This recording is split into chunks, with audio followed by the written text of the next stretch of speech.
За 27 оны төсвийн хүрээг харахад 36.5 их найдын зарлагтай, орлого нь 34.8 их найд гэж байгаа. За доктортой байдлын зөвлөлийн дүгнэлт бол ер нь бодиттой гэж би бол харж байгаа. Бараг одоо тэдний дүгнэлтийг бол ер нь дэмжиж ярих ёстой хаа.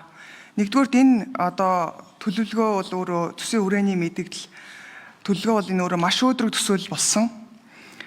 Тэгээд ер нь бол ингээд нэг засаг солигдохоор л геополитик яриад л нэг бол одоо ойрхон орнод за одоо бензин шатхуун хүндрэлээ, дизелийн хомсдол үүслээ гэд нэг талаараа айлгаад байдаг.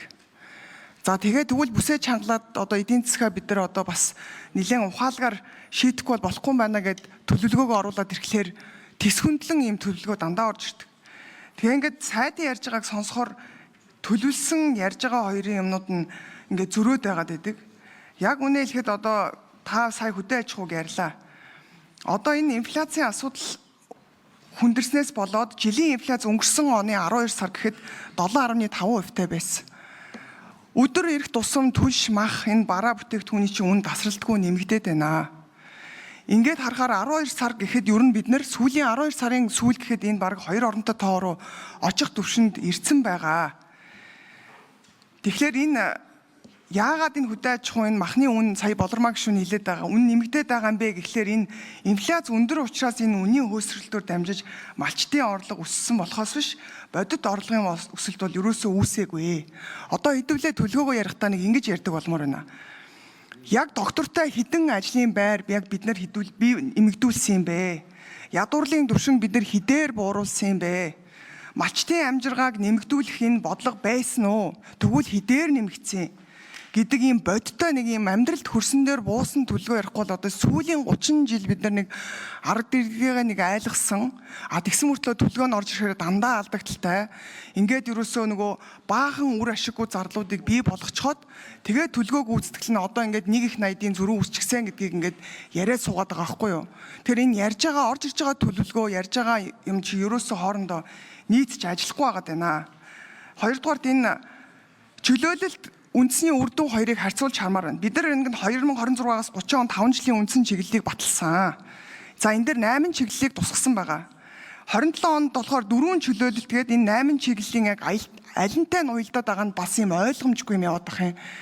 Тэгээ энэ дээр одоо яг ямар үр дүн дээр түшгэлж энэ одоо үндснийхээ үр дүнг энэ одоо шинээр оруулж ирж байгаа чөлөөлөлттэй одоо уялдаж байгаа юм байна. Эндээс чинь хамаарат төсөвд суулгаж байгаа төсөв хэрэгжүүлэх гэж байгаа төсөөлөх хөтөлбөр бүх энэ зарлагч нь өөрөө уялдаж. За хэн хариулах вэ? За 5 номер инquiry сайт. Төсвийн хүрээд энэ чөлөөлөлт буюу засгийн газрын жилийн зорилт бол хамаагүй шүү дээ. Төсвийн хүрээ хуулийн заасан макро эдийн засгийн 9 үзүүлэлтээр бүгдээрээ тойрж ярина шүү дээ. Орлого зарлага гадаад өөр төлбөрөөр ярина. Тэгэхээр таны асуулт жоо ойлгохдохгүй болоод. Нөгөө талаа инфляц бодиттой байгаа. Энэ дэлхийн нийтийн асуудал тулчаад байна шүү дээ. Бүгд мэдж байгаа. Монгол улсын хамгийн сул тал шатхуунаас 100% хамааралтай байна. Энийг хамаарлаа бууруулахын тулд бид нэр алтан ширээ нефть босруулах үйлдвэрийн ажлын бүтээн байгуулалтыг эрчимжүүлж байна. Хангалттай харамсалтай сая гадаад зээлийн ашиглалтын хуультай холбоотой сая их хурлаас дэмжиг авах гончлаа. Дахин өргөн барьж байгаа. Шатхуунаа ямар ч байсан хамаарлаа багасгах, эрчим хүчээ хамаарлаа багасгах гэдэг л одоо тэргүүлэх хоёр том зорилт байна шүү дээ. Гуравдугаарт хүнсний хангамжийн асуудал. Энэ гурав ер нь дэлхийн бүх улс орнууд эрчим хүч, шатхуун, хүнс гэдэг дээр л төвлөрж байна. Тэгэхээр хүнсний хангамжаа нэмэгдүүлэхийн тулд энэ атар газрыг нэмэх, ашиглах, энэ хэрэгжиж байгаа хөтөлбөрүүдийг эрчимжүүлэх, хаврын тариалтыг одоо өргөн хэмжээнд зохион байгуулах ажлуудыг л засаг зохион байгуулалт арга хэмжээ аваад явж байна. Харин энэ шатах тослох материал тасалдуулахгүй байх дээр нэгдүгээр зорилт хангалттай амжилттай явж байна. Хоёрдугаар бид нар үнийг урт хугацаанд гэрээлээд доктортой байдлын ханх асуудлуудыг овоо бас дамжны сайд бараг 5-6 удаа явж хөөцөлж ирж ард нь гараад ирлээ. Тэгэхээр нийлүүлэлтэн дээр алдаа байхгүй, хомсдохгүй. Гол нь үнийн өсөлтийг бид нар яагач энд бол хариу арга хэмжээ авах болцоо байхгүй. Хоёрдугаар бидний тийм дотоод чадах байхгүй. Энэ татаас өгөөд их болцоо алга байна. Цалин дэтгэхээр халамжаасаа илүү гарч чадахгүй болчиход байна шүү дээ. Мантхаг шүүн тодруулна. За тэгэхээр энэхээр сада эдийн засгийн өсөлт, инфляц, энэ төсвийн орлого зарлагын дээд хэмжээ зэргийг бол мэдээж энэ төсвийн хүрээгээр мэдээлэлээр бол тодорхойлсон. Гэхдээ үзүүлэлтийн энэ төсөөл бол 27 оны улсын хөгжлийн төлөвлөгөөг хэрэгжүүлэхэд тооцоолж байгаа энэ засгийн газрын бодлого шүү дээ. Засгийн газрын бодлого буюу энэ чөлөөлийгээд орж ирж байгаа энэ зорилтууд чинь өөрөө энэ бодлого нь өөрөө үндэсний үр дүн буюу 27 оны чинь төлөвлөгөөтэй уялдахгүй юм уу? Би одоо сайн ойлгохгүй байгаа юм. Энтэй чи уялдаж одоо энэ төлөвлөгөөнүүд чинь гарч байгаа үстэй. За дээрэс нь энэ миний үг бас биш. Энэ мэрэгжлийн одоо энэ төсвөрийн доктортой байдлын зөвлөлийн гаргаж байгаа. За нэгдүгээр энэ төлөвлөгөө ерөөсөө смарт биш байна гэдгийг тодорхойлоо гаргацсан. Ер нь бид нар хүрээгээ тодорхойлохдоо хүртэл үргэлжил одоо орлогоо өөдрөгөөр төсөөлж тэрэнд нь одоо энэ хүрээгээ тооцож ирсэн. Санхүүжилтийн ямар ч их үүсвэр эрсдэл. За 5 номерын микро. Энэ эдийн засгийн өсөлтийг засгийн газар ингэж өөдрөг тооцоод байгаа юм биш шүү дээ. Бодит манай эдийн засгийн өсөлт сүүлийн жилүүдэд ер нь нэг 5-7% хооронд л байнга л энэ төвшингээл хадгалж чадж байгаа. За олон улсын валютын санг манайхыг 5.3% өснө гэж тооцсон байна. Дэлхийн банк 5.5 гэж тооцсон байна. Азийн хөгжлийн банк 6% гэж тооцсон. Бид Монгол засгийн газар 5.8% гэж тооцсон.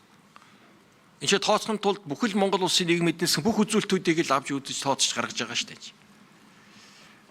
Өөдрөг байх буюу энэ потенциал 6% нэг хадгалчих хэмжээнд байна. Нэгдүгээр нүүр солборлолт бол нэмэгдэхээр байна. Хэл холболтын төмөр замууд ашиглалтанд орно. Экспорт басна боломжийн биржийн арилжааг явуулсан толботоогоор бирж дээр үн эвтэйхэн тогтцдог болсон байна. Төмрийн хөдрийн холборлолт нэмэгдэн, тээвэрлэлт нэмэгдэн. Зэс болон төмрийн үн одоо гол Одоо 1 минут байгаа. Мантхай гişүн тодруулъя. Тэгэхээр ийм байгаамаа. Одоо зөвлөлөөс гаргасан бас мэдэн дээр тайлан мэдэн дээр нь бас байсан макро эдийн засгийн талаар дүгнэхдээ өсөлтийн голлох хувийг үйлчлэгээний салбар тэдэн удаа бөөний болон жижиглэн худалдаа эзлэхээр байна гэж дүгнсэн байгаа. 26 оны эдийн засгийн өсөлтийг 6-аас 7% та байхаар төсөөлснөөс үүний 50% нь тус салбараас байгаа гэж тооцсон байгаа даа. За энэ тооцоол бол нийтдээ дотоодын нийт бүтээгдэхүүний өсөлтийг бид нэр үнэлэлгүй тооцсон гэж үзэж байгаа.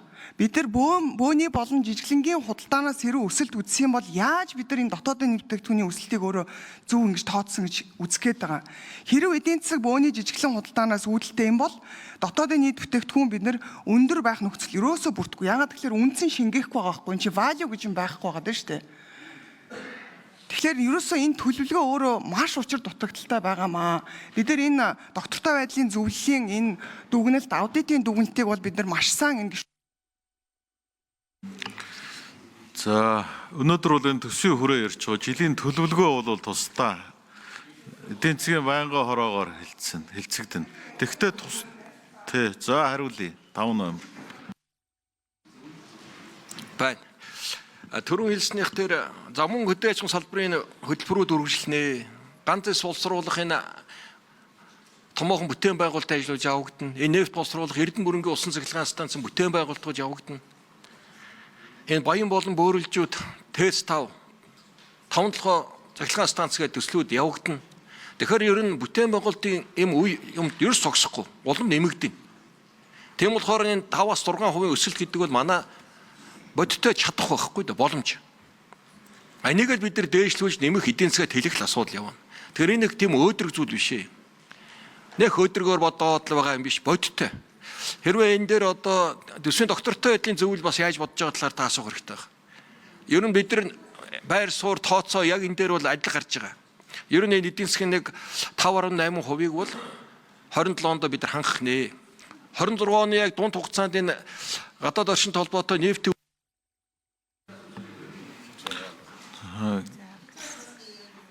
Доктортой байдлын зөвлөл хариулъя нэмж 6 номер.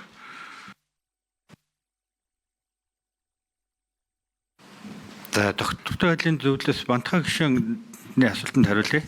Тэгэхээр бидний хувьд манай төсвийн өрөөний мэдээллийн дүгнэлтэн дээр макро эдийн засгийн таамаглалт тооцоолтууд өмнөх жилүүдээс төсвийн доктортой байдлын зөвлөл болон олон улсын байгууллагуудын таамаглалтай ойролцоо болсон гэж дурдсан онцгой гишүүний хэлээд байгаа нь бид нар зүгээр дүгнэлтэндээ нэг зүйлийг юм эдийн засгийн өсөлтийн эрсдлийг харгалзаж найдвартай доктортой байдлыг нь баталгаажуулах ёстой гэд за өмнөх жилүүдэд эдийн засгийн өсөлтийг хөдөө аж ахуй уулуурхай болон бүтээгдэхүүний цэвэр татвараас үүссэн бий бодож байсан байна. Энэ баримт бичиг дээр бол голчлон КОП 17 аялал жуулчлал худалдаа үйлчилгээний салбараас хамаарна гэсэн энэ байдлаа яг хэрхэн нөлөөлөх вэ гэдэг нөлөөллийг нь илүү наривчилж харгалзаж илүү тодорхой болгох ёстой гэсэн юм үг хэллэгийг хэрэгэлсэн.